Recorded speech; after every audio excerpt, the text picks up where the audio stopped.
et tout ce qu'il implique à la fois au pays et chez nous. Alors, je vais demander à nos participants de se présenter pour que le public sache qui vous êtes. Voilà. Voilà, donc bonsoir à tous. Donc, moi je m'appelle Gaëlle Chantor et donc je suis assistante sociale au planning familial des SPS de Liège.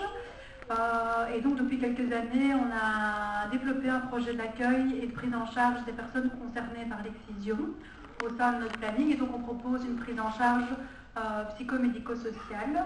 Et donc je suis accompagnée de ma collègue qui est psychologue sur le projet aussi des mutilations. Voilà. Bonsoir, Laetitia Di Bartolomeo, je suis psychologue sexologue au planning familial des FPS et également donc, dans le projet en lien avec l'excision.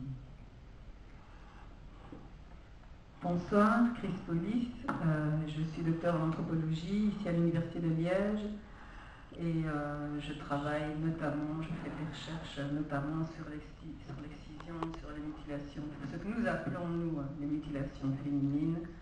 Je travaille en sexologie, en interculturalité et sur la famille. Bonsoir, Samia Youssouf du GAMS Belgique.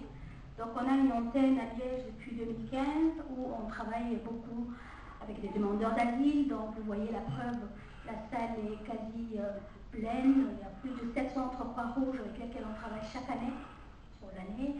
Et voilà, on fait des activités au GAMS et puis de la sensibilisation au niveau mutilation génitale féminine. Voilà. Voilà.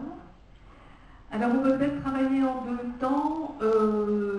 D'abord peut-être séparer les questions concernant le film, peut-être que la réalisatrice la aura aussi, et des questions plus générales concernant les mutilations génitales, en sachant qu'il y a à la cafétéria, là où nous irons prendre un verre ensemble, des stands pour aussi répondre à vos questions. Donc si on n'est pas arrivé au bout des questions, il y aura encore la possibilité d'en poser. Et j'ai en réserve une magnifique question qu'un d'entre vous va apporter aujourd'hui. Mais d'abord peut-être des questions concernant le film. Qu'est-ce que vous avez ressenti? Qu'est-ce qui vous a choqué? Qu'est-ce qui vous a encouragé? Il y a des micros normalement qui doivent circuler. En voilà un. C'est moi qui ai le deuxième.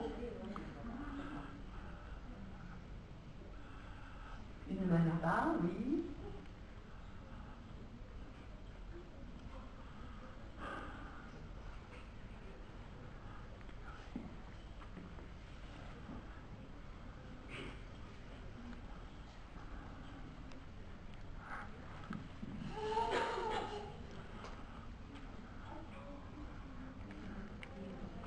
Oui, on vous écoute.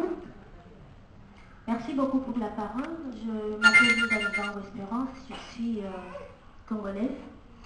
Je vais remercier d'abord la réalisatrice de ce film qu'on vient de suivre ce soir.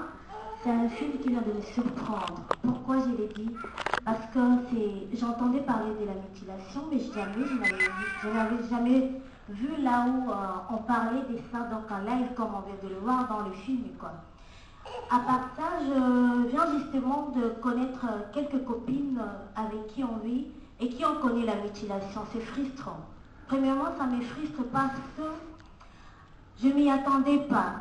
Je ne pensais pas que la personne ou une femme pouvait vivre avec tout ce qu'on est en train de citer là, comme peine qu'elle a connue, torture ou quoi. Je vais l'écraser dans le domaine de torture. Pourquoi? Parce qu'elle a supporté, on dirait, tout ce qu'elle a connu de déchirures et consorts. Et ce qui est grave, tout ce qu'on utilise, c'est sur des instruments archaïques, quoi. C'est pas modernisé. Et à part ça, je voulais, par rapport au film, je pense que la réalisatrice, elle a bien fait de nous montrer comment est-ce qu'on va directement dans la forêt. Dans la forêt pour nous montrer là où c'est fait l'excision, quoi. Et je pense que ça serait l'occasion de sensibiliser, de mobiliser la jeunesse comme la femme qui était en train d'intervenir là, que les gens comprennent les conséquences au vrai sens de l'excision. Et je que ça se limite ici parce que moi, personnellement, je suis congolaise, mais parmi toutes les Congolaises, peut-être qu'ils peuvent se retrouver ici, on en parle, mais on ne sait pas au vrai sens ce qui se passe. Chez nous, il n'y a pas la même forme de mutilation, on a d'autres pratiques, mais ce n'est pas de la sorte. Merci beaucoup et j'aimerais bien que la sensibilisation se fasse au plus grand large du public, quoi. Voilà, donc vous témoignez.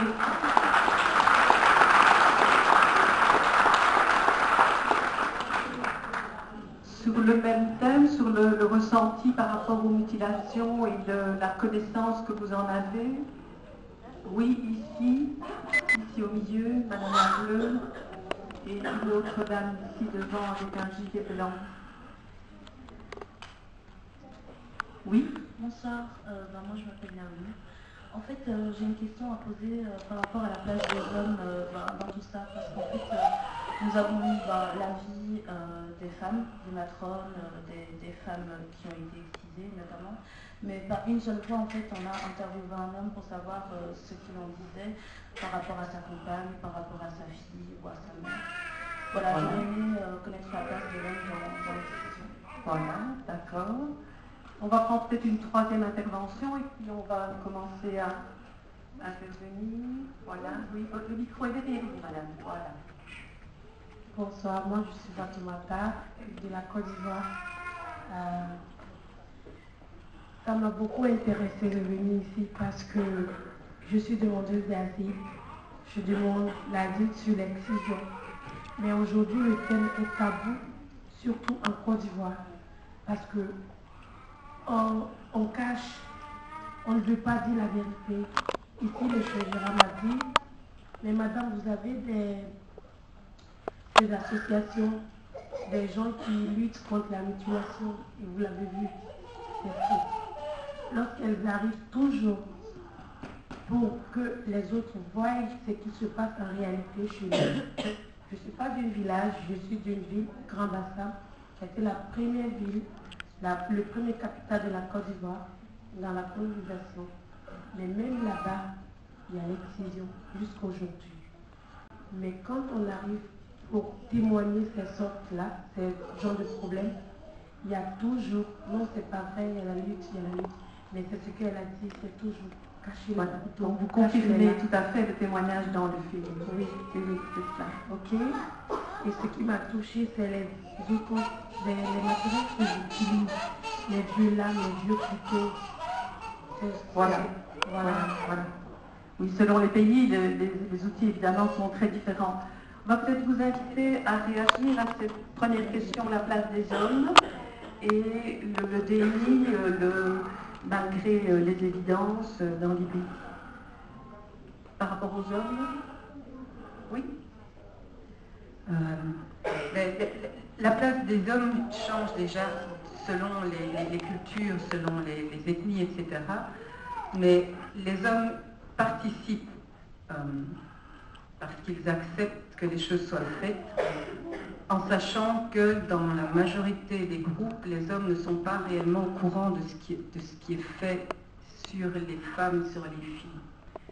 Les hommes grandissent en sachant que ce sont des affaires de femmes, donc ils n'ont pas à s'en mêler, puisqu'on est dans des sexuations qui sont très marquées, et il y a les choses qui concernent les hommes, il y a les choses qui concernent les femmes, et justement ici dans l'exemple de ce village de Côte d'Ivoire, tout est affaire de femmes.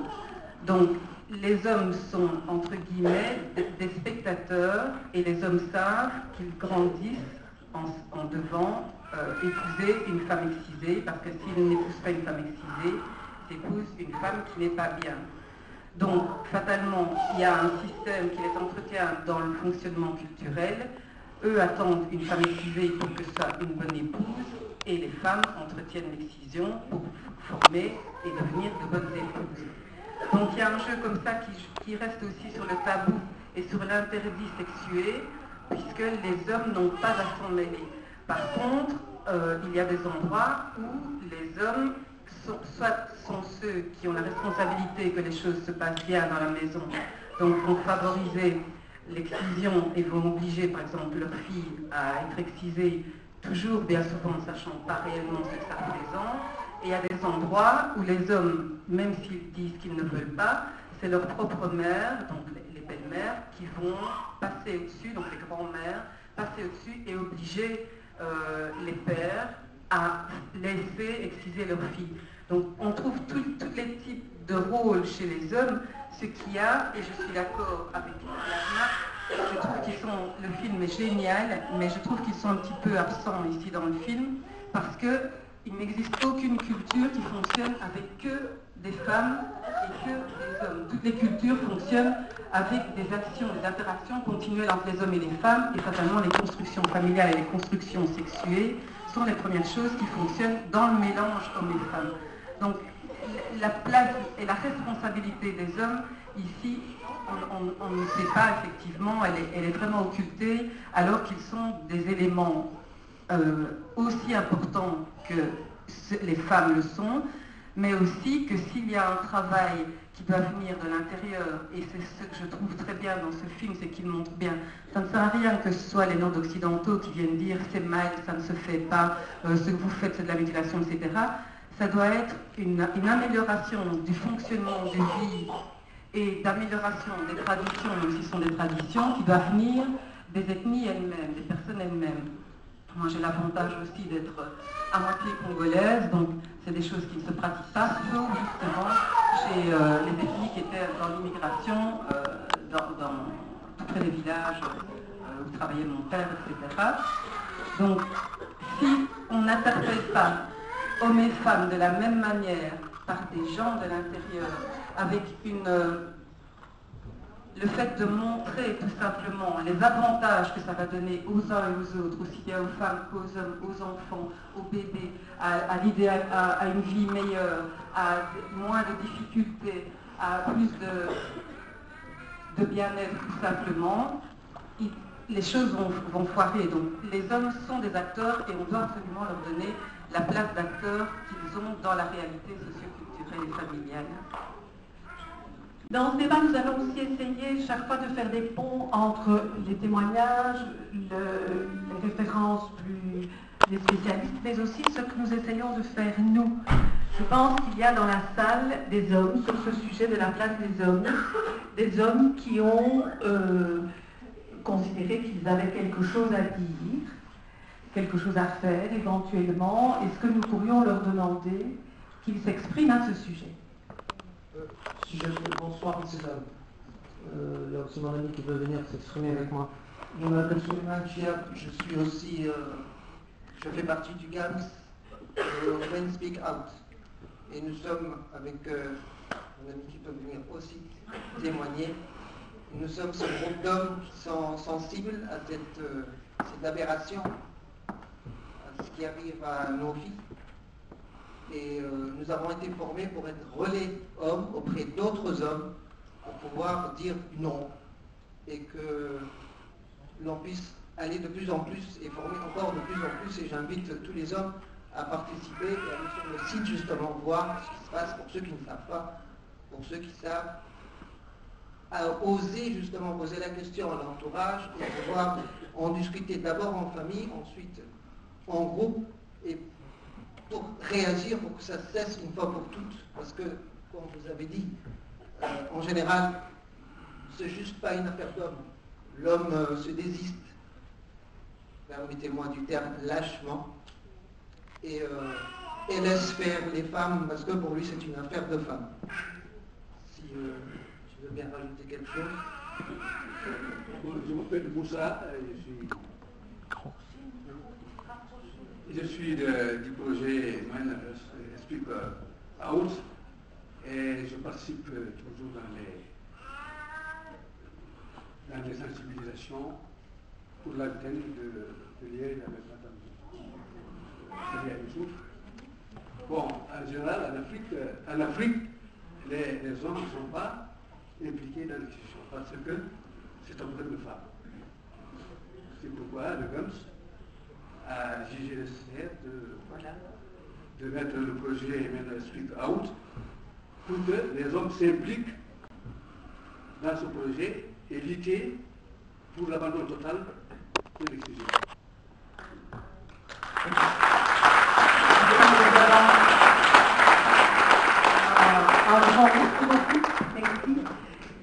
vraiment un grand progrès dans des questions de genre, qu'enfin les hommes soient...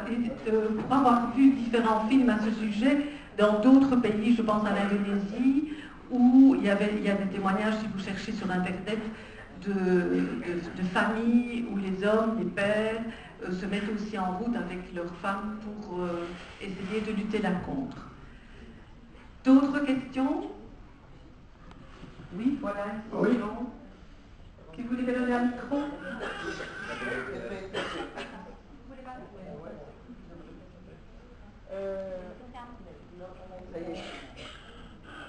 Oui, allô? Oui, voilà. Moi, je regarde un peu sur le film, je suis un peu déçu qu'on parle que de femmes là-dedans. Mais je suis vraiment expliqué que c'est l'affaire des femmes, mais pourtant les hommes, quand ils ont une femme qui n'est pas excisée, ils ne sont pas contents. C'est eux qui exigent que les femmes soient excisées. Je dis ça, je savais vraiment le travail des gars, c'est parce que je viens du Congo, et au Congo ça n'existe pas, mais on a entendu parler, on ne savait pas ce que c'est. Depuis qu'on fait les animations dans les centres africains, on a découvert qu'il y avait des femmes qui n'osaient même pas parler, alors qu'il y en avait beaucoup qui étaient en souffrance. Grâce aux sensibilisations, franchement, on a ouvert vraiment... La parole se délie. Les langues se délient, les gens parlent vraiment en parler. Je trouve qu'il faut continuer à sensibiliser. Alors, dans notre centre, je travaille dans le centre de Bierzé, les hommes sont des menteurs. On organise pour eux parce que il y en a qui étaient aussi étonnés des souffrances des femmes. Ils ne savaient pas que c'était à ce point. Il existe des femmes excisées, mais ils ne savaient pas que les femmes souffraient jusqu'à ce point. Donc, vraiment, d'encourager la sensibilisation. D'accord, continuez. Oui, et bien, oui.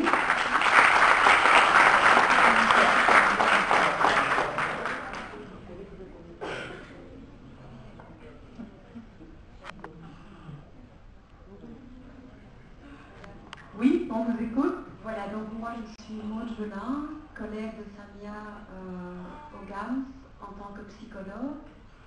Et je trouve que ce film est très touchant dans ce qu'il aborde de la santé en matière de reproduction.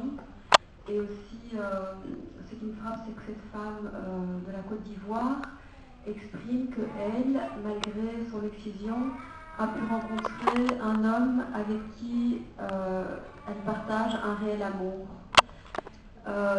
Je voulais parler des femmes somaliennes que je rencontre depuis, j'ai commencé au GAMS depuis 4 mois maintenant. Et ce qui me frappe beaucoup, c'est que cette pratique de l'excision et pour la Somalie de l'infibulation entame non seulement la santé en matière de reproduction, mais aussi toutes sortes de douleurs en période de règles, avec des règles qui se font parfois durant 3 semaines, avec une perte de sang au goutte à goutte, des douleurs urinaires extrêmes, des pertes de connaissance tellement c'est douloureux, et aussi qui ont d'énormes difficultés dans le rapport sexuel avec des hommes. Souvent l'infibulation s'articule avec des mariages forcés. Ces femmes n'ont jamais pu avoir le choix de leur mari. Elles ont été mariées de force et m'expriment beaucoup aussi lors des rapports sexuels comment elles peuvent tomber dans un processus de dissociation tellement le rapport, elles parlent du viol de la virginité, où parfois c'est extrêmement horrible comment l'homme doit user de plusieurs pénétrations pour déchirer la fermeture totale. Parfois, il faut passer encore sous les mains d'exciseuses pour réouvrir et puis réinfibuler. Les femmes sont réinfibulées après chaque accouchement et parfois quand il y a le doute aussi que la fille n'est pas vierge. Avant le mariage, on la recoupe encore. Donc voilà, j'étais sensible dans le film sur la santé de la reproduction, mais aussi sur tous les drames que ça fait en matière de couple et de vie sexuelle, où je pense dans ces cas-là que le plaisir revient à l'homme et la douleur à la femme, et qu'il y a peu d'amour qui existe dans ces relations-là, contrairement à ce que cette femme pouvait exprimer Les situations sont parfois très différentes. Tout à fait. Oui, oui.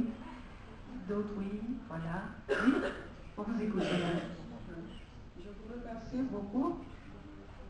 Moi, je suis Marianne Bilbodi. Je suis présidente d'une HBR naissante, initiative féminine citoyenne. Et nous voulons lutter. Nous sommes en train, nous avons commencé à lutter avant d'être reconnus et maintenant nous sommes reconnus. Moi, j'ai vraiment apprécié ce film parce que cette femme, elle a été vraiment courageuse. Seulement là où elle n'a pas démontré, c'est l'assistance des hommes. Chez nous, par exemple, en Guinée, l'excision varie suivant les ethnies. Moi, je suis de la Guinée forestière, là où le super tabou existe. Quand je dis le tabou, le super tabou existe en Guinée forestière. Et elle, ce qu'elle a trouvé ici dans le film, c'est de la forêt. Donc, même si c'est la Côte d'Ivoire, ça fait partie de la Côte d'Ivoire forestière. Alors, en Guinée forestière, les hommes font partie, ce n'est pas l'affaire seulement des femmes. Parce qu'avant d'aller en forêt, là où les enfants étaient en train de partir sur le chemin, il y a toujours une place pour les hommes. Ces hommes-là aussi sont des traditionnels, c'est des hommes de tradition. Ils sont de la tradition, c'est de leur coutume. Parce qu'il n'est pas donné à n'importe quelle femme ou quel homme, surtout les femmes, d'être exciseuses. Les exciseuses, ça vient de la famille. Tu es née exciseuse. Moi, je suis née exciseuse. J'ai été épousée parce que je devais être exciseuse. Je suis venue en Belgique parce que je devais être exciseuse. Et c'est pour ça, depuis que je suis en Belgique, ma lutte, c'est ça, c'est le problème clé de ma situation, c'est du fait que je suis refusée ici. Mais je lutte pour ça. Voilà. Sinon, de la manière dont elle a réagi dans le film, je voudrais réagir comme ça dans mon pays. Voilà, puisqu'elle-même est issue d'une famille d'exciseuses. Voilà. Tout à fait, tout à fait. Il n'y a pas donné Merci beaucoup. Il n'est pas donné à toutes les femmes d'être exciseuses. Mais les hommes sont bien impliqués en Guinée forestière. Voilà. Et des fois même, il y a des hommes qui sont habilités à rentrer parce que ce qu'elle a trouvé ici, les excisés étaient en ville. Chez nous, les excisés ne sont pas en ville, les excisés sont en forêt. Voilà. Il y a un village qui est créé en forêt pour les excisés. Voilà. Elles ne viennent pas en ville. Voilà. Mais il y a des hommes qui sont habilités à aller en ville là-bas, c'est des hommes qui vont construire les cases pour les femmes. Pour les femmes. Oui. Donc, ils sont pour... Et il y a des hommes aussi qui, après l'excision de la femme, qui disent qu'il faut que ma femme se retourne parce qu'elle n'est pas propre. Absolument, oui, de dedans. Merci. Ici, on voit bien que le travail des hommes sont essentiels là, dans nos combats. Donc, avec la sensibilisation, les hommes sont vraiment importants dans la sensibilisation. Ils ont une grande place. Donc voilà, je voulais dire, ici au niveau des hommes, il y a un travail qui est fait au niveau européen. Tout à l'heure, Chiab et Moussa Diop ont bien souligné que les Gams pilotaient un projet homme. Donc la Guinée a été choisie pour faire un travail du terrain. Donc il y a des hommes qui ont été sensibilisés au niveau du centre Farouche. Donc le travail est fait. Ça se fait encore et il faudrait du temps. Mais on sait bien que c'est un cercle vicieux, les hommes veulent des femmes mutilées. Que ce soit en Afrique de l'Ouest, que ce soit en Afrique de l'Est, il y a toujours des hommes qui veillent à la tradition. Ils veulent bien avoir des copines non excisées, mais quand il s'agit de mariage, ils exigent d'une femme mutilée. Et d'ailleurs, à un moment donné aussi, ils peuvent choisir s'il faut le type 2 ou 3. Donc on a déjà eu des demandeurs d'asile qui ont subi 2 ou 3 reprises l'excision parce que dans la famille, il fallait l'infibulation par rapport à l'excision. Donc le travail des hommes, il faudrait du temps et beaucoup d'énergie. c'est à nous, les femmes vivant ici, la diaspora, qui doivent faire changer les mentalités, parce que les hommes ne sont pas nés violents, on les rend violents. Donc on dit toujours qu'il faut une femme excisée, ça c'est dans la mentalité. Mais aujourd'hui, les enfants qui naissent ici, les petites filles qui ne seront pas excisées, ne pourront pas reproduire l'excision. Donc c'est à nous, les personnes qui viennent de ces pays-là, où l'excision se pratique, nous devons changer les mentalités.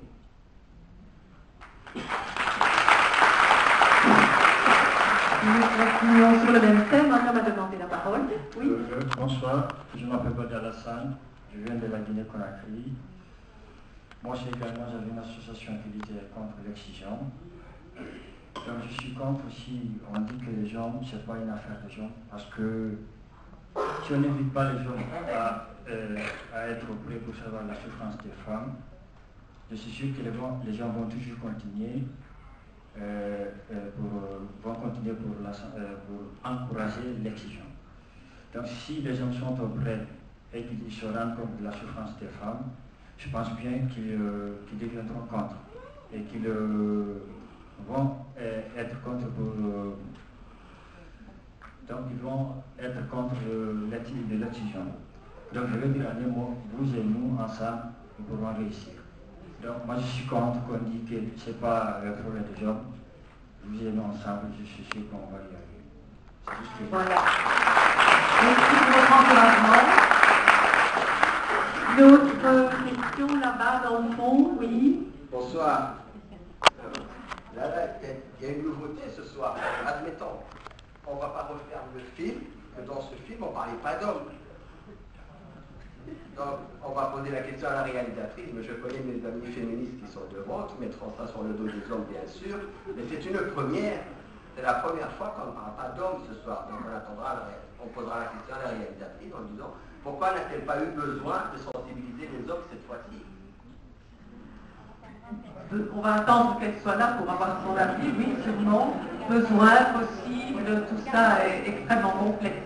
C'est la première fois, oui. C'est la première fois qu'on entend qu'on n'accuse pas les hommes. Voilà, oui, dans le film en tout cas, mais voilà. Visiblement et audiblement dans notre assemblée. Oui, mais ça c'est depuis la nuit de temps. Voilà. On attendra la réalisatrice pour poser cette question. Oui. Ok, mais ben, je ne suis pas d'accord avec le fait de dire que c'est la première fois qu'on n'accuse pas les hommes. Je suis d'accord qu'il y a une tendance comme ça, que c'est la faute des hommes, c'est parce que ce sont des sociétés patriarcales, machistes et de domination masculine, mais je crois qu'il y a quand même de plus en plus de gens, hommes et femmes aussi, qui se rendent compte que c'est une participation de tout le monde, c'est la structuration d'un système culturel qui fait que les rôles se sont répartis comme ça, et ce n'est pas les méchants hommes qui dominent les pauvres femmes. Une des choses qui est difficile aussi à faire comprendre, et je ne veux pas du tout plaindre les hommes, hein, loin de là, mais c'est, juste comme elle le dit bien dans le film, on leur apprend à être forte, on leur apprend à supporter, on leur apprend à danser, on leur apprend à faire, en guillemets, comme s'il n'y avait rien eu, et à être très vite sur pied. La fibulation, en 5-6 jours, il y a des petites filles de 5 ans que vous avez debout. Donc, l'image que les hommes ont d'une fille qui vient d'être excisée, je vais laisser la fibulation de côté, n'est pas non plus une image qui peut lui faire comprendre la souffrance que la fille est en train de vivre. Donc il y a vraiment, c'est vraiment une interpénétration des rôles des uns et des autres, et tant que les femmes ne vont pas aussi se donner le droit de dire stop, j'ai mal, c'est quelque chose d'insupportable, je vais te raconter, parce que c'est tabou dans la majorité des cultures, les hommes ne sauront pas tous être sensibilisés en même temps, parce que j'entends ici des gens du GAMS, oui, ok, ici, là où il y a des projets, mais l'idéal c'est que partout, dans n'importe que ce soit en Afrique, que ce soit en Asie, etc., là où se passent des excisions et des infibulations, ce soit toute la population qui se rende compte des désavantages que ça leur apporte à tous, et des avantages qu'il y aurait à mettre fin à cette situation. Je peux encore réagir? Oui. Juste pour dire qu'à un moment donné, elle dit bien, tant qu'il y a des grands-mères, ça va continuer. C'est ça. Oui. Oui, dans cette situation-ci, nous ne savons pas quelle est la position des hommes et on voit bien que les grands-mères les grands-mères et les belles-mères. Oui, quand il y a les grands-mères, quand il y a les mères qui ne comprennent pas. Voilà. Oui, dans cet exemple-ci, oui. Et on sent aussi leur rôle par rapport aux accouchements et la reconversion qui très progressivement s'installe, enfin on l'espère en tout cas. Oui, voilà là devant, et puis devant vous. Oui, moi je vais essayer d'intervenir pour apporter mon témoignage un peu en tant qu'homme et ayant un peu vécu ça en direct, et de ce que j'en ai tiré comme leçon et comme expérience. J'ai bien aimé le film parce que le film a été fait un peu de façon ludique, de façon pédagogique pour montrer un problème, mais qui n'a pas été dans le sens de brusquer une tradition ou une culture, quoi. Et c'est pour ça qu'il faut y aller tout lentement, tout doucement. Si on n'y va pas par sensibilisation, par pédagogie, par éducation, on braquera les femmes qui le font, on braquera aussi les hommes, et puis on n'arrivera pas à un bon résultat. C'est à partir du moment où on se rend compte qu'il y a une situation problème et qu'on essaie de sensibiliser tout le monde, hommes, femmes, vieilles dames ou jeunes filles confondues, je crois qu'on va essayer de cheminer vers quelque chose qui puisse donner un résultat à long terme. Sinon, on ira dans le mur. Et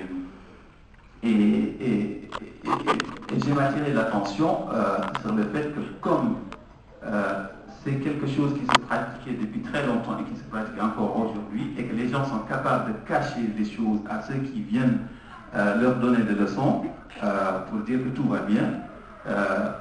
Voilà, ce n'est pas en essayant de cliver les gens, en mettant les hommes d'un côté, surtout en essayant d'indexer les hommes en disant que c'est eux les coupables, les méchants ou les dangereux, ou chercher à tirer avantage à ce que les filles soient excisées parce qu'ils aiment bien les filles excisées. Moi j'ai envie de dire non. Moi avant de connaître la femme, je ne savais pas quelle femme j'allais avoir, est-ce que c'est une femme excisée ou pas. Donc il faut savoir faire la part des choses. Dans quelle société on est, dans quelle ethnie on est, avec quelle culture, avec quelle religion, avec quel rapport avec la sexualité. Avec le rapport avec la sexualité, avec quel rapport avec les femmes, avec les plus âgés, les moins âgés. Il y a tout ça qui rentre en ligne de compte. Donc il faut faire attention à tout ça. Oui, merci beaucoup. Je vous propose de faire une ovation à Camille Sera. Voilà. Vraiment.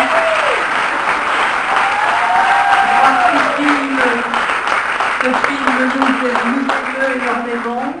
Une dernière chose, le fait de dire que les hommes ont avantage à ce qu'ils aient une fille ou une femme excisée, j'ai envie de dire que c'est faux ça. On ne peut pas affirmer comme ça. On ne peut pas affirmer que des hommes ont envie de tirer avantage à ce qu'ils aient une femme ou une copine ou une femme excisée.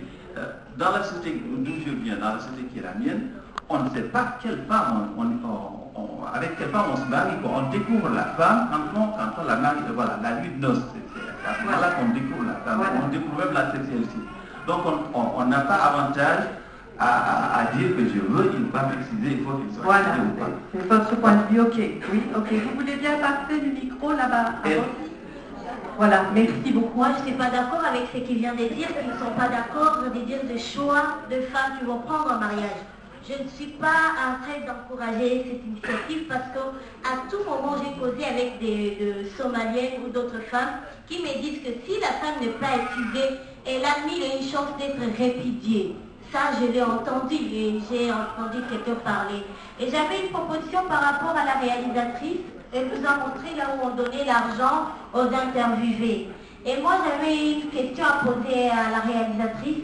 Est-ce que ce n'est pas bloquer d'autres personnes qui n'auront pas les moyens pour arriver à la source ou bien avoir une information auprès de personnes qui devraient être interviewées? Alors, ce n'est pas un blocage pour quelqu'un d'autre qui n'a pas l'argent pour donner le sou, bien soudoyer quelqu'un pour qu'il ait l'information. Je pense qu'il y a des organisations qui ne sont pas capables de payer cette somme. On est en Afrique. Merci.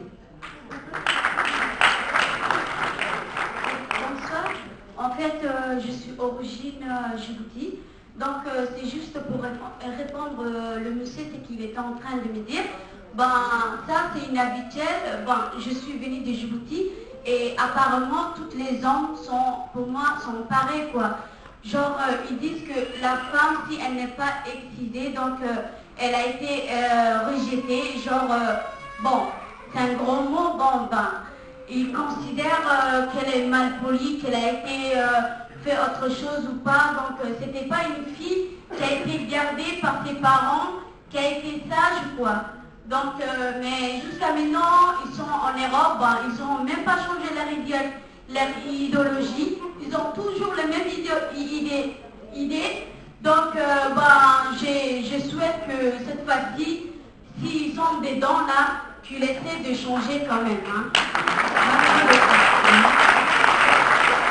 Nous allons peut-être vous donner la parole, répondre à la question de l'argent.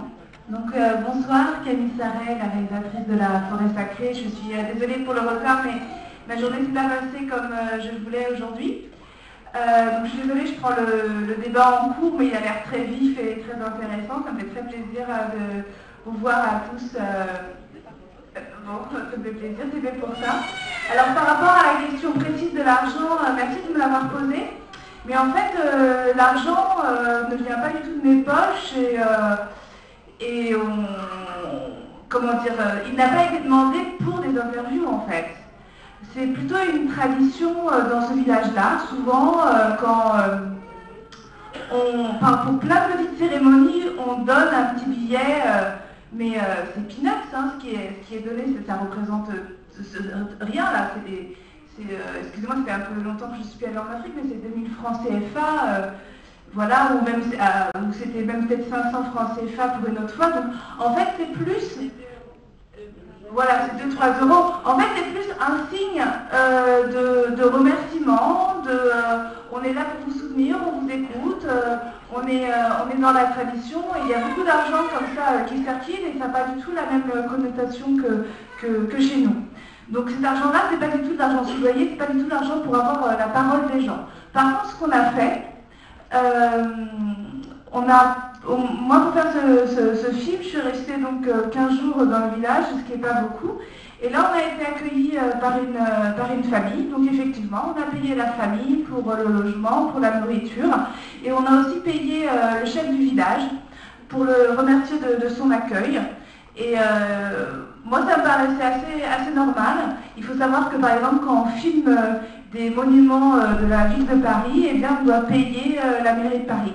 Donc voilà, il faut trouver des accords avec le village. Il faut être accepté. Il faut montrer au village que ce village compte, qu'on respecte les gens. Et donc, on a donné effectivement de l'argent au chef de village en espérant, mais ça, on n'a pas vérifié, qu'il le redistribue derrière lui.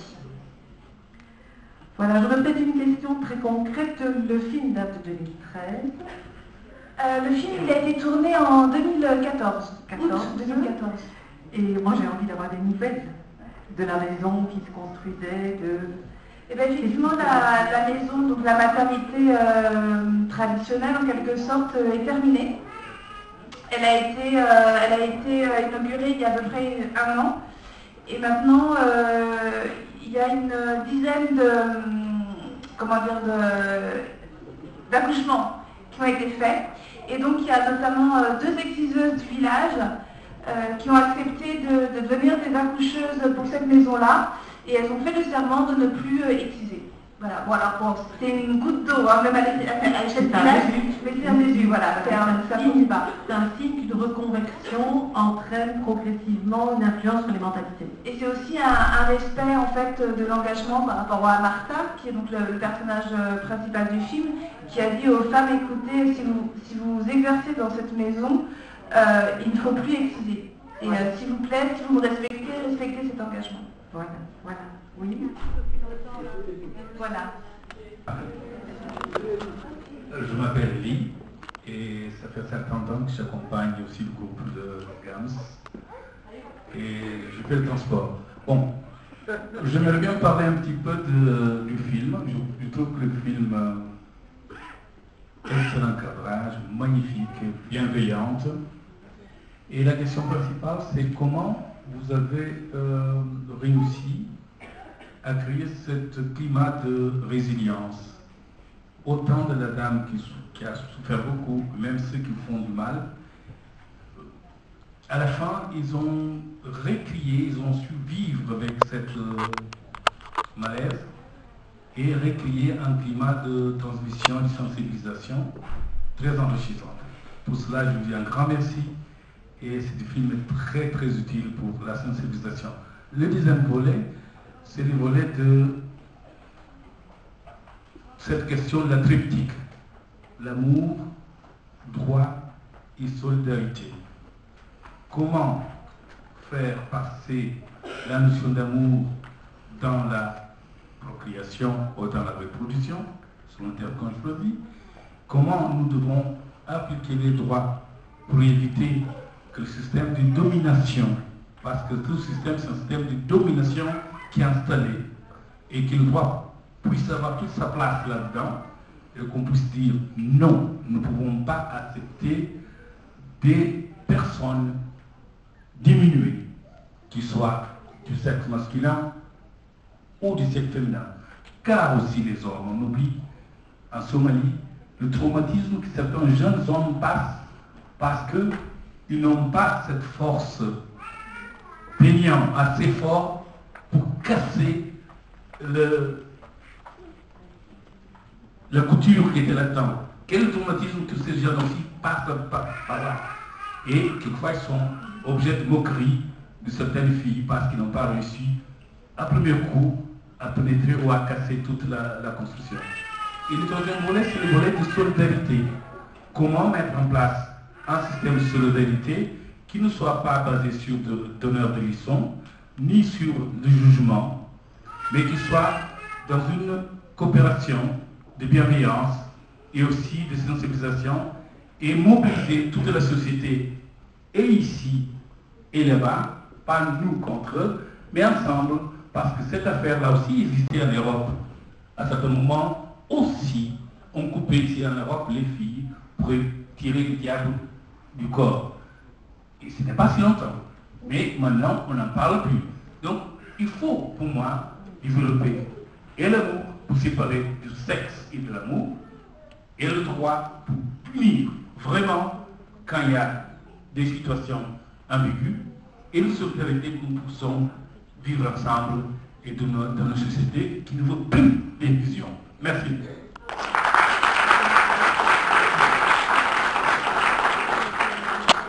Bonsoir.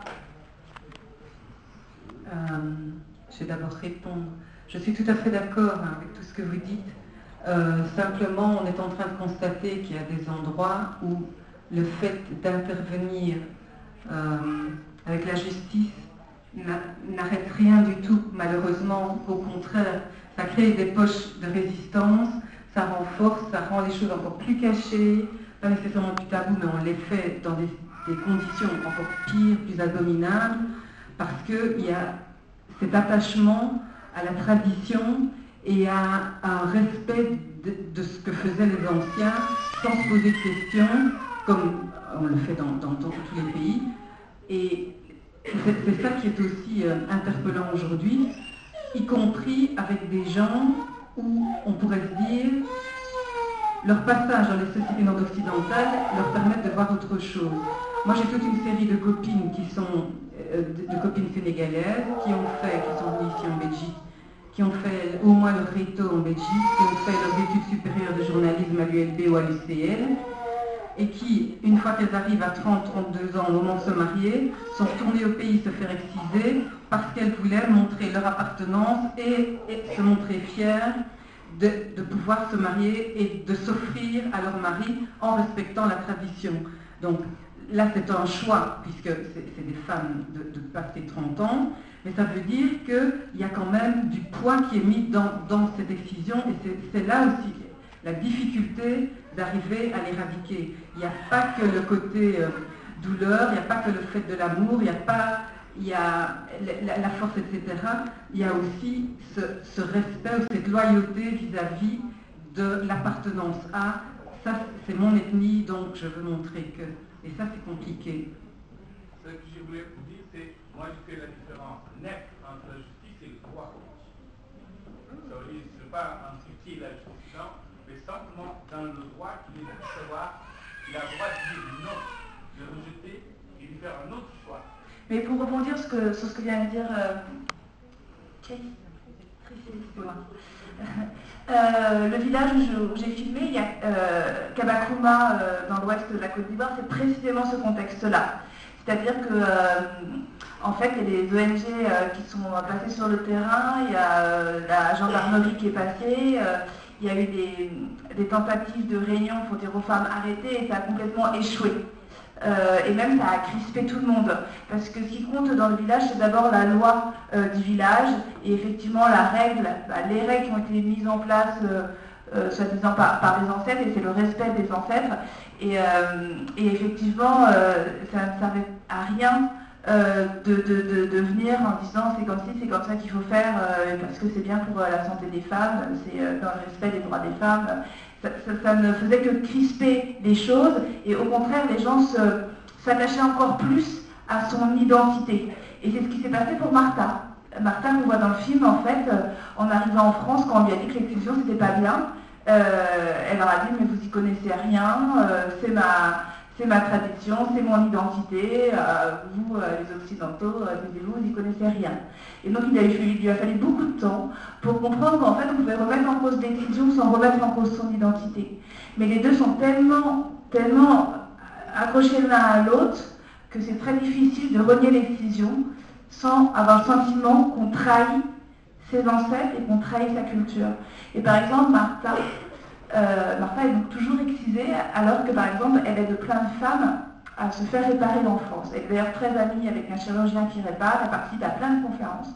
Mais moi, elle m'a dit personnellement, je ne veux pas me faire réparer. Elle me dit, bon, ça c'est un truc de jeune, moi j'ai passé l'âge, j'en ai plus besoin. Mais je pense que foncièrement, elle ne peut pas se faire réparer parce qu'elle a accepté son excision et elle se dit c'est son héritage. Et je pense qu'elle veut toujours garder ça malgré toute sa société. Alors par contre, elle ne va pas faire qu'on transmette, elle a une fille, donc elle n'a pas fait exciser, mais malgré tout, il y a un attachement très très fort. Donc voilà. Et sinon, pour revenir au tout début de votre question, vous me demandiez un peu comment on avait mis en place cette ambiance dans le film. Et en fait, moi j'ai toujours pris le parti de suivre Martha. Et d'ailleurs, si vous regardez précisément le film, moi jamais j'interviens, en fait, jamais je vais parler aux femmes, même aux hommes, puisque j'avais le sentiment qu'ils n'allaient pas recevoir des paroles vraies, en fait. Qu'ils allaient un peu, grosso modo, me baratiner en tant que blanche et tout ça, parce qu'ils savent, les gens savent que je ne vais pas adhérer à l'excision. Ils vont un peu me baratiner sur des choses un petit peu convenues, et ça ne m'intéressait pas. Donc l'idée, c'était toujours d'inciter Martha à aller voir les femmes, et moi à filmer derrière. Et en fait, voilà, du coup, moi, j'ai pas beaucoup posé de questions, j'ai beaucoup écouté. Et ça s'est bien passé, mais aussi parce que Martha est extrêmement bien intégrée dans son village, elle est extrêmement respectée, puisque elle fait, par le biais de sa grand-mère et de sa mère, elle fait partie du groupe de ces matrones, qui sont des femmes puissantes, qui ont cette capacité, en fait, à dialoguer avec les ancêtres, avec les esprits. Elles ont ces pouvoirs un peu extra-lucides, et on reconnaît ça à Martha. Donc on va respecter sa parole, et grosso modo, on va respecter les blanches, du coup, qui arrivent avec Martha. Voilà. On va peut-être reprendre une question là qui attend depuis longtemps. Oui, voilà. Et puis on reviendra peut-être à la place des hommes dans le film. Il y en a là-bas aussi. Ok. Là-bas. Bonjour, moi c'est Julie. Donc je suis totalement belge. Je suis consciente que mes grands-mères m'ont offert le droit de la femme sur un plateau d'argent, que je dois tous les jours veiller à les conserver, mais je ne dois pas veiller à les acquérir. Et je ne peux m'empêcher de relever le fait qu'il y a un grand message d'espoir dans ce film, qui est que le tabou est brisé. On en parle, et Martha dit sur la fin, quand les grands-mères ne seront plus là, les jeunes filles n'accepteront plus cette pratique et voudront autre chose pour les femmes. Et alors, cette question s'adresse surtout aux jeunes femmes des FPS. Est-ce que dans votre pratique tous les jours sur le terrain, est-ce qu'il y a réellement un changement dans les pratiques? Est-ce que la génération change? Est-ce que les femmes j'ai pas envie de dire évolue parce que c'est très péjoratif, mais est-ce que les femmes acceptent une autre conception de leur corps, se positionnent différemment? C'est ça, voilà.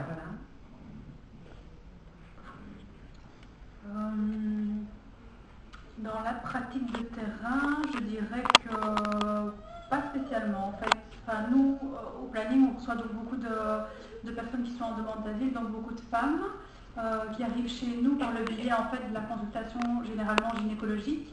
Donc soit ce sont les centres Croix-Rouge qui envoient les dames ou les dames qui font la demande, et généralement donc elles ont besoin de ce fameux certificat d'excision ou de non-excision pour leur demande d'asile. Est-ce qu'on voit des changements? Disons que moi ça fait 2 ans que je travaille sur ce projet-là, donc 2 ans c'est très peu, et sur ces années d'expérience-là, je vois pas trop de différence dans les mentalités, dans ce que les femmes disent de leur excision. Nous, évidemment, on ne reçoit que des dames et des familles qui ont fui leur pays pour justement soit échapper à l'excision de leur petite fille, soit elles ont elles-mêmes été excisées et donc fui soit le mariage forcé, soit d'autres violences. Mais elles ne reviennent pas, sur leur excision. Ok.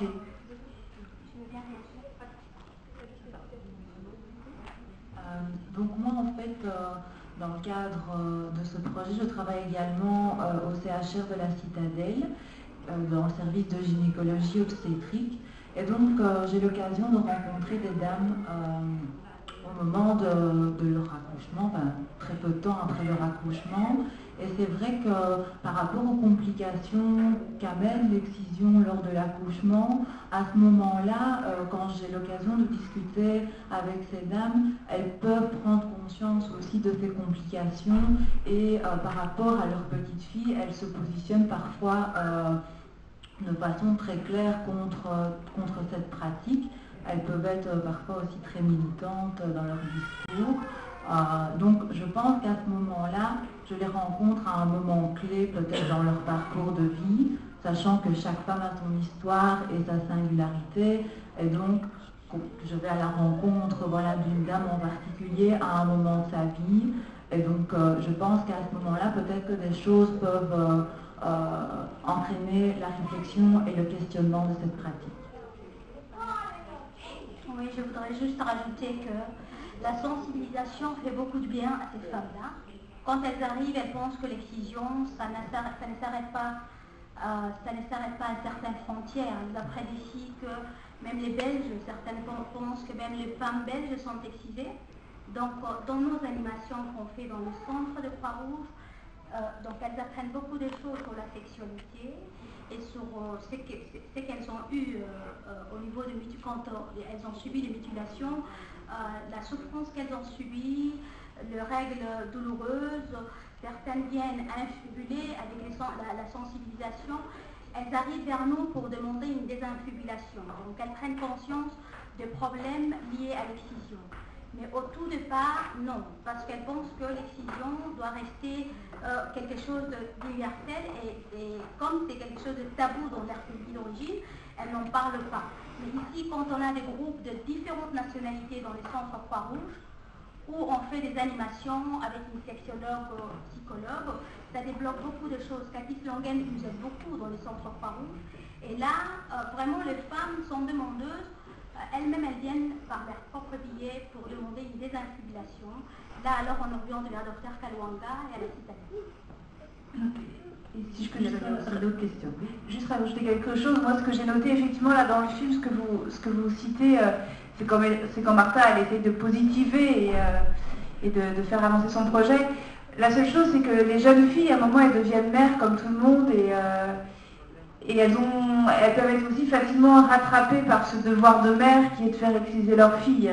Pour l'instant, on va dire que la rébellion des jeunes, elle n'est pas encore là quand même.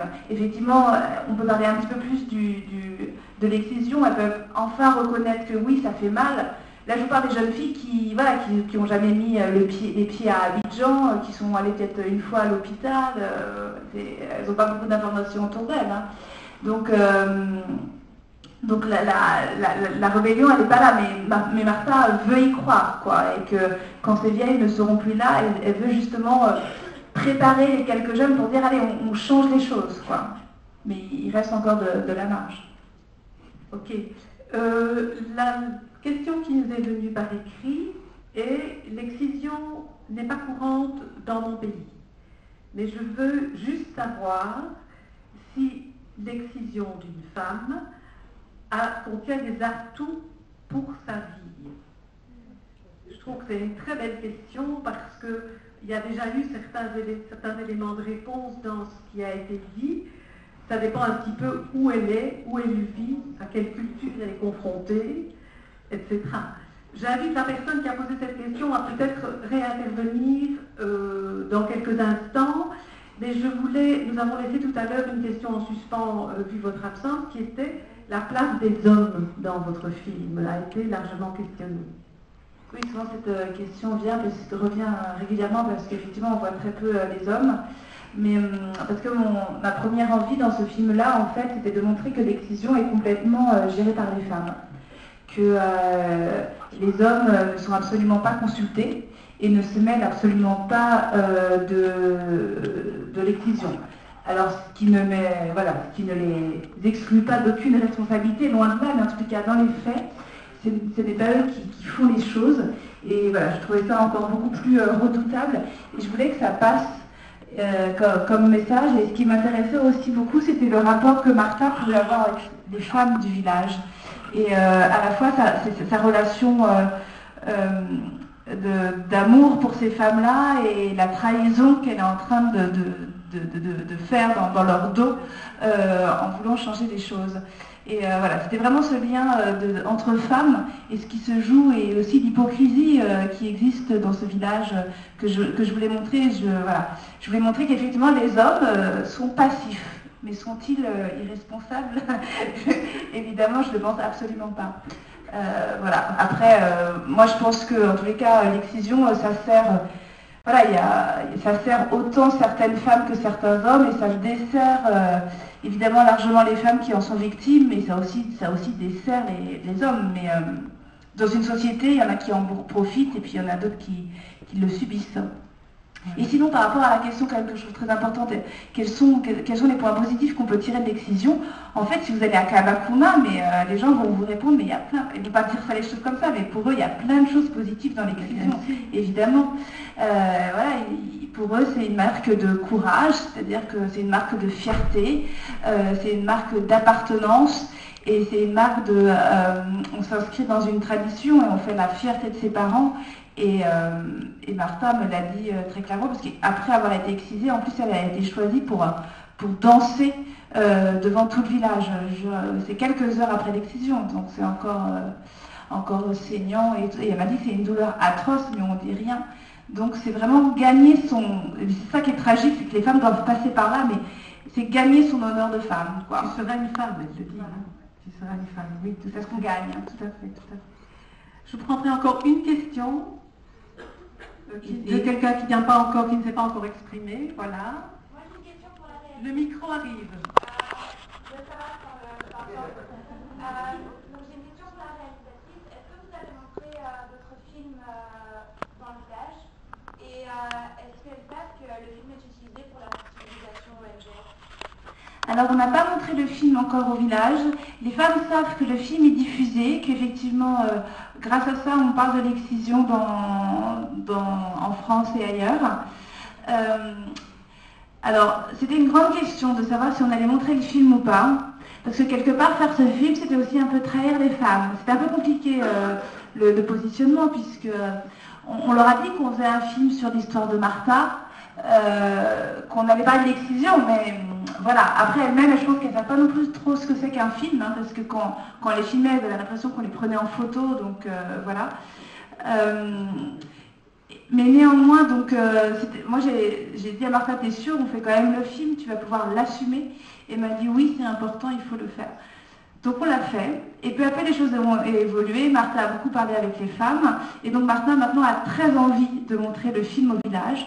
Mais alors on n'organisera pas du tout une projection publique, on va d'abord faire une projection juste auprès des vieilles femmes. Voilà, les plus importantes en fait. Et en fonction de leur réaction, on montrera ou pas plus largement le film au reste du village. Et il faut savoir aussi que le film va être diffusé là, au mois de mars sur TV5 Monde Afrique, donc dans pas mal de pays africains, dont en Côte d'Ivoire. Donc pour nous, c'est très important aussi qu'on le montre avant, pour pas que des femmes soient choquées ou que voilà, des mauvaises histoires lui remontent aux oreilles. Et le film a aussi été sélectionné dans le festival du cinéma à Abidjan. Donc le film a été déjà vu par des Ivoiriens et des Ivoiriennes à Abidjan, et Martha a pu y assister. Elle était très très contente de la réaction et de la dynamique que ça a pu lancer, parce qu'elle a eu beaucoup de soutien par les femmes qui ont été contentes d'entendre qu'on parlait enfin de leurs problèmes, quoi. Mais c'était une grande question, ouais. Camille, j'ai une question pour toi. Est-ce que l'excision, depuis que ce film a été tourné, a été reculée dans le village, où ça se pratique? Parce qu'ici, avec les demandeurs d'asile, il y a beaucoup de refus au niveau de la Côte d'Ivoire. Est-ce que votre film, on peut l'utiliser au niveau de la sensibilisation ici en Belgique? Est-ce qu'on peut montrer au CGRA pour que les choses changent? Parce qu'on dit qu'en Côte d'Ivoire, l'excision recule. Donc, on a des difficultés à ce niveau-là. Alors Martha ne fait pas du tout confiance aux statistiques nationales.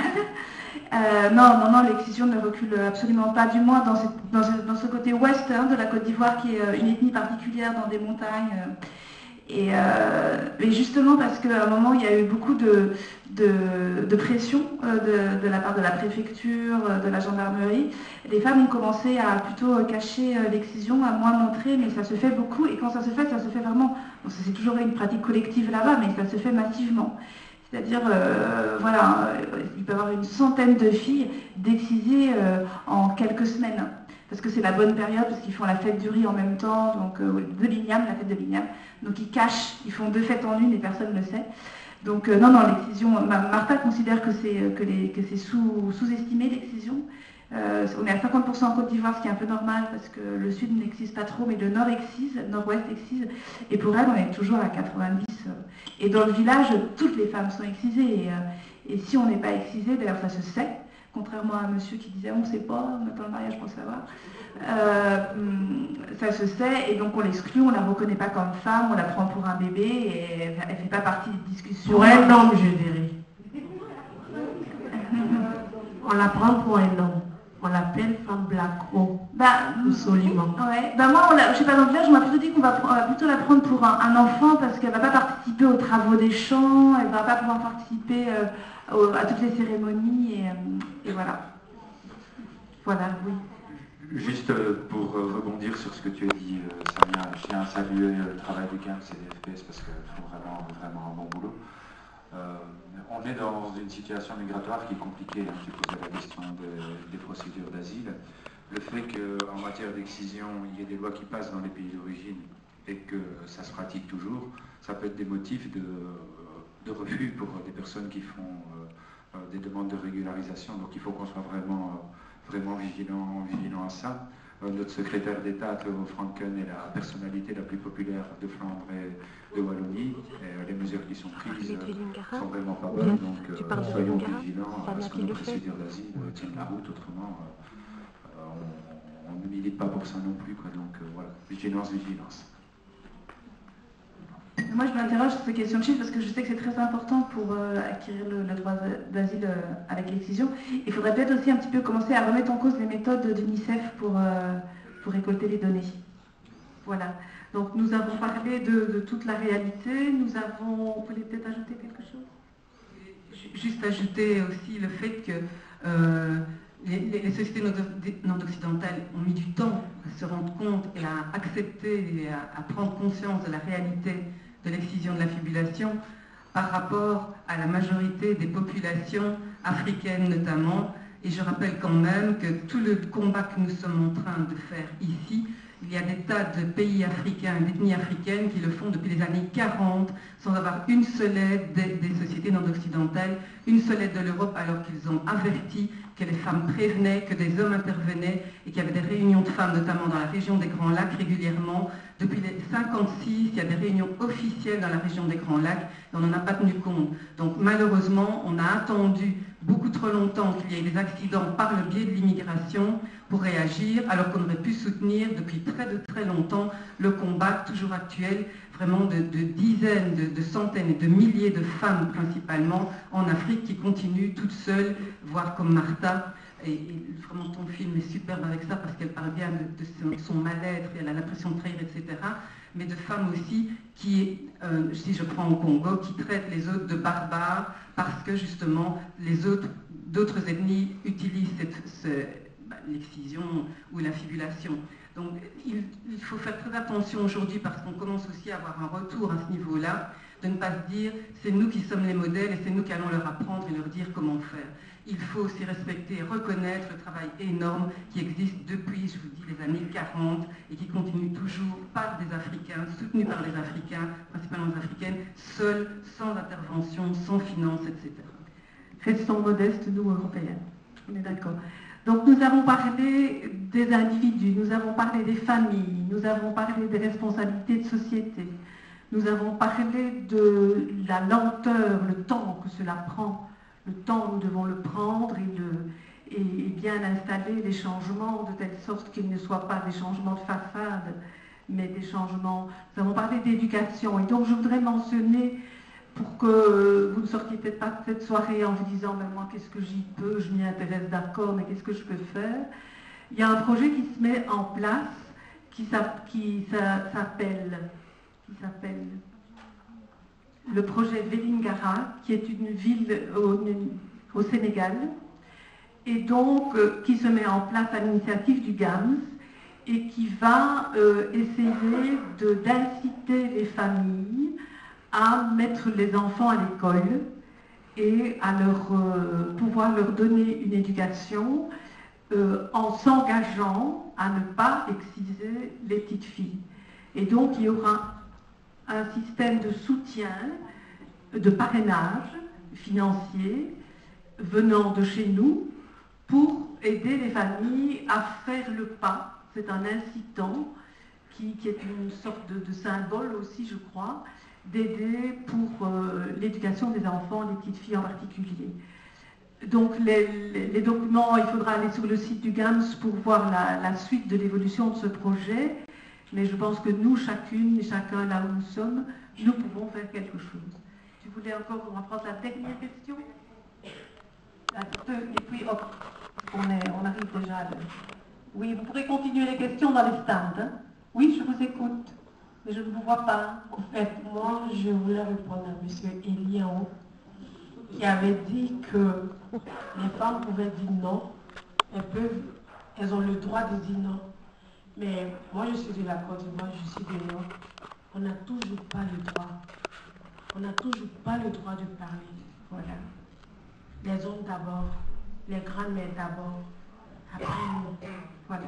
Et en plus, une femme non excisée chez nous, c'est une femme considérée, comme je disais à madame, un homme. Une femme appelée Soliman, une femme qui est appelée Black Rock, qui veut dire toujours un homme. Voilà, voilà. Oui. Et juste quand une femme dit non, elle doit aussi, ça lui coûte très très cher. Hein? Alors, voilà, moi je voudrais vous dire que j'ai beaucoup apprécié le film et que ce que j'en retiens en tout cas, c'est peut-être que cette différence d'approche évidemment des Européens et des Africains. D'un côté, j'entends parler tolérance zéro, mutilation, etc. Et de l'autre, j'entends tradition, respect de la femme, construction de la femme même. Donc, on a vraiment l'impression qu'on est dans deux mondes très différents. Et ce que j'ai remarqué par le film, c'est qu'elles doivent toujours prendre, même les Africaines, même les femmes excisées, quand elles veulent lutter dans leur pays, elles doivent forcément prendre un chemin détourné. Ici, il y a cette maternité qui se construit, il y a les exigeuses qui doivent devenir accoucheuses, etc. Mais on ne prend jamais le problème de front. Donc, je pense que la plus grosse lutte à mener, c'est certainement contre le tabou. Donc, comment lutter contre un tabou? C'était ça ma question, je pense. Voilà. Ce sera peut-être aussi une question-conclusion, sauf si vraiment... Moi, j'ai toujours des réponses. Je pense qu'en luttant... c'est justement... Ce qu'essaye de faire Martha, c'est qu'elle essaye de rassembler les femmes non pas nécessairement sur des questions d'excision. Voilà, on rassemble les femmes pour parler des champs, par exemple. Ou on rassemble les femmes pour parler de la maison qui se construit. Donc l'idée, c'est qu'on rassemble les femmes, qu'elles aient confiance entre elles, et que progressivement, on amène les problèmes de santé, les problèmes d'excision, voilà. Mais c'est de permettre aux femmes de se retrouver, de mettre de côté les querelles qui peuvent exister entre les familles pour parler des problèmes qu'elles peuvent avoir en tant que femmes. Voilà. Et juste dans le village de Martha aussi vient de lancer cette initiative de parrainer des petites filles qui sont effectivement moins nombreuses à l'école primaire du village, puisque j'ai vu les noms et tout ça sur des tableaux. Il y a 3-4 filles par classe, ce qui est normal, hein, c'est les statistiques. Mais... Et donc elle aussi, elle incite les familles à signer des contrats très précis, où les familles s'engagent à ne pas faire exciser leurs filles quand elles seront plus grandes. Et ouais, elles payent chaussures. Ouais. Okay. Donc nous allons clore ce débat en grand groupe. Je vous en remercie. Je vous en félicite.